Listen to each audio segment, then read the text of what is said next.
की आग तो आएंगे घर कई जद में, यहाँ पे सिर्फ हमारा मकान थोड़ी। जब मारा जाएगा तो आपके लिए रेड कलर का कारपेट नहीं बिछाया जाएगा। दुनिया जान गई है जो अपनी कौम का वफादार न हुआ वो हमारा वफादार कैसे हो सकता है। क्या बात है। दुनिया ये समझ गई है जो आज साहिबे मसनद है कल नहीं होंगे।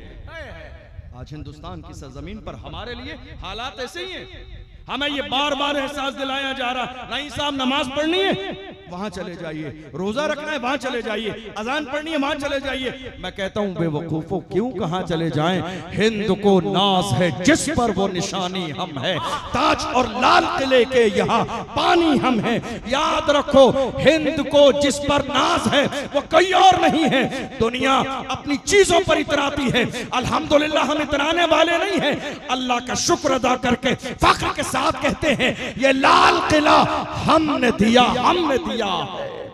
ये कुतुब मीनार हमने दिया है।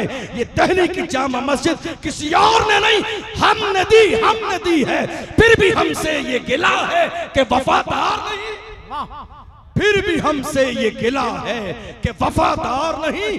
अरे हम वफादार नहीं, तू भी तो दिलदार नहीं। क्या बात है। आज हिंदुस्तान की सरजमीन के हालात यही है। एहसास दिलाया जा रहा है नहीं साहब ये आपका नहीं है। बताइए दुनिया को, बताइए हम भी तामीर वतन में हैं बराबर के शरीक।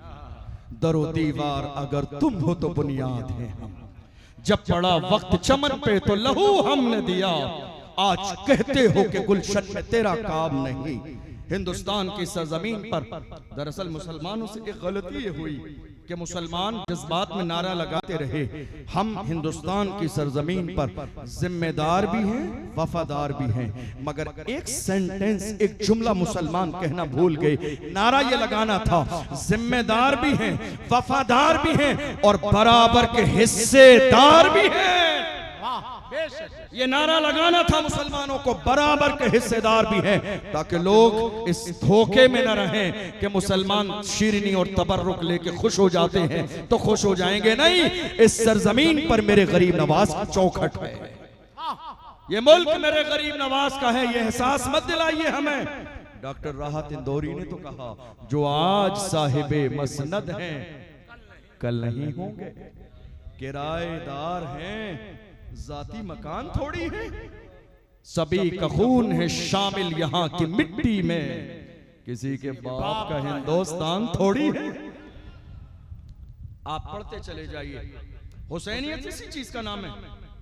मैंने कुरान अजीम की एक आयत पढ़ी, मुहर्रम का महीना था, वो आयत नहीं पढ़ी मैंने कुरान अजीम की एक आयत पढ़ी, इज़ा जाअ अजलुहुम ला यस्तअखिरून साअतन वला यस्तक़दिमून, कि अल्लाह ने तुम्हारी मौत का जो वक्त मुकर्रर कर दिया है, न एक लम्हा पहले आएगी न एक लम्हा बाद में आएगी। जो वक्त तुम्हारा मुकर्रर कर दिया उसी वक्त पर आएगी। जब मौत का वक्त यकीनी है, बरहक है और मुकर्रर है, तो डर किस बात का है, खौफ किस बात का है, कदम पीछे क्यों हटाए जा रहे हैं। याद रखिए आज हिंदुस्तान की सरजमीन पर हमारे लिए अलमिया यह है कि जब भी हमारा कोई मसला होता है, हम अपने बड़ों के सामने जाते हैं तो हमारे बड़े हमारे मसले को दबा देते हैं, कहते हैं नहीं साहब हालात अच्छे नहीं है, आज मामलात अच्छे नहीं है। मुझे बताइए हमारे लिए हालात अच्छे कब थे, कौन से जमाने में, कौन सी सन और कौन सी हिजरी में। मौजूदा दौर का सबसे गलत जुमला यही है, हालात अच्छे नहीं है। हमारे लिए हालात किस जमाने में अच्छे थे? क्या सलाहुद्दीन अय्यूबी के दौर में हालात अच्छे थे? क्या नूरुद्दीन जंगी के दौर में हालात अच्छे थे? क्या मोहम्मद बिन कासिम के दौर में हालात अच्छे थे? अल्लाह अकबर, देखते चले जाइए, क्या तारिक इब्न ज़ियाद के दौर में हालात अच्छे थे? हमारा हाल ये था जब 313 थे तो लरसता था जमाना। जब 313 थे तो लरसता था जमाना। आज हम करोड़ों हैं तो करते हैं गुलामी। जब 313 थे, याद नहीं बद्र की सरजमीन पर 313 रसूलुल्लाह की बारगाह में, या रसूलल्लाह दुश्मन तो हंस रहे हैं हमारे ऊपर, हमारे पास नेज़े नहीं है, भाले नहीं है, तलवार नहीं है, जानवर नहीं, सवारी के लिए घोड़े नहीं है, ऊंट नहीं है, या रसूलल्लाह कमजोर हैं, रोजे से हैं, रमजान का महीना है, हमारे पेट पीठ से लग चुके हैं। या रसूलल्लाह, दुश्मनों के पास दुनिया भर का साजो सामान है लड़ने के लिए। मेरे रसूल ने, देखो गौर करो क्या मिजाज दिया था कलमा पढ़ने वालों को। पैगंबर ने इरशाद फरमाया, दुनिया की ताकतें अपने साजो सामान पर भरोसा करती हैं, मगर मुसलमान सामान पर नहीं, अल्लाह की रहमत पे भरोसा करता है, अल्लाह की जात पे भरोसा करता है। सामान एक जरिया है, मगर अल्लाह तुम्हें कामयाबी अपनी रहमत से अता फरमाएगा। आपको मालूम है इस्लाम का सबसे बड़ा दुश्मन, जिसे दुनिया अबू जहल के नाम से जानती है, वो भी है बद्र के मैदान में। और आलम क्या है? दो छोटे छोटे बच्चे। कितने कितने है? कौन सामने? इस्लाम का सबसे बड़ा दुश्मन। मैं आपको क्या कह रहा हूं जानते हैं? मैं आपको कह रहा हूं खौफ निकालिए दिल से, बुज़दिली निकालिए दिल से। तारीख पढ़िए अपनी। इस्लाम का पहला मुकाबला दुश्मनान इस्लाम से, और इस्लाम का सबसे बड़ा दुश्मन अल्लाह दिखा रहा है। ऐ ईमान वालों, देख लो, जब तुम अल्लाह की जात पे भरोसा करके खड़े हो जाते हो तो तुम्हारे बच्चे भी इस्लाम के सबसे बड़े दुश्मन को पैरों तले रौंदने की सलाहियत रखते हैं। दो छोटे छोटे बच्चे आए, हजरत अब्दुर्रहमान बिन औफ के पास, कहा चाचा जरा अबू जहल का पता बता दीजिए। कहा क्या करोगे तुम, इतने छोटे छोटे, इतने सारे लोग अबू जहल के सामने हैं। उन बच्चों ने कहा था, कसम खाई है मर जाएंगे या मारेंगे नारी को, सुना है गालियां देता है वो महबूब बारी को। हमने कसम खाई है, या तो दुनिया में वो जिंदा रहेगा या हम मुस्तफा के गुलाम जिंदा रहेंगे। मारोगे क्यों, वजह क्या है? कहा नहीं, हमारी दुश्मनी नहीं है, बात यह है कि हुजूर की इज्जत नहीं करता है, हुजूर की शान में गुस्ताखी करता है। दुनिया में जीने का सलीका और दुनिया में जीने का मौका उसी को मिलेगा जो मुस्तफा की इज्जत करेगा, और जो मुस्तफा की इज्जत न करेगा वो इस काबिल नहीं है कि वो दुनिया में जीने का उसे मौका दिया जाए। अल्लाह अकबर। वो दोनों बच्चे सामने खड़े हैं। अब्दुर्रहमान बिन औफ ने इशारा किया, कहा देखो वो सामने अबू जहल है और इतने सारे लोग हैं।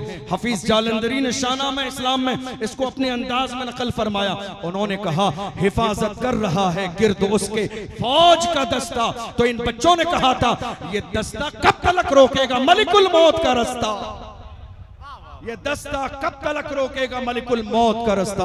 जब अल्लाह की तरफ से मौत का पैगाम आएगा तो न दस्ता बचा पाएगा, न फौज बचा पाएगी, न लश्कर बचा पाएगा, न लोग बचा पाएंगे, क्योंकि मौत का वक्त अल्लाह ने हर एक के लिए मुकर्रर फरमा दिया है। गौर तो करो, ये किसी और की तारीख नहीं, हम कलमा पढ़ने वालों की तारीख है। जो बुज़दिली मौजूदा दौर में मोहम्मद अरबी का कलमा पढ़ने वाले दिखा रहे हैं, किसी भी दौर में हुजूर के गुलाम इस तरह के बुज़दिल नहीं थे, मगर आज ये बुज़दिली हमारे घरों में आ गई। हमारी जिंदगी का सबसे बड़ा मसला जानते हो आप? नामूस रिसालत। क्या है? तहफ़्फ़ुज़ नामूस रिसालत। लेकिन अफसोसनाक सूरत हाल ये है कि जब हमें खड़े होना चाहिए था हम खड़े नहीं हुए, जब हमें बोलना था हमने नहीं बोला, जब हमें जुल्म के खिलाफ आवाज उठानी थी हमने आवाज नहीं उठाई।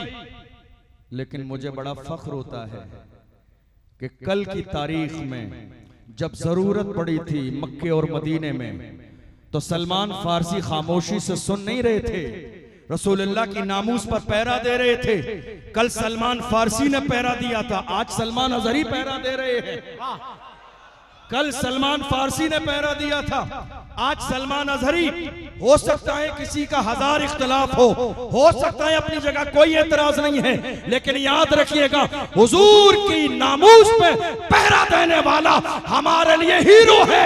हम उसकी इज्जत भी करते हैं, कदर भी करते हैं, उसके लिए खड़े भी होंगे, आवाज भी उठाएंगे और दुनिया से कहेंगे मेरी खामोशियों से तुम कभी धोखा न खा जाना, मोहब्बत की फजा में बोलना हमको भी आता है। अजीजों हो चुके मायूस हम, दीवार जिंदा से कफस की तीलियों को तोड़ना हमको भी आता है।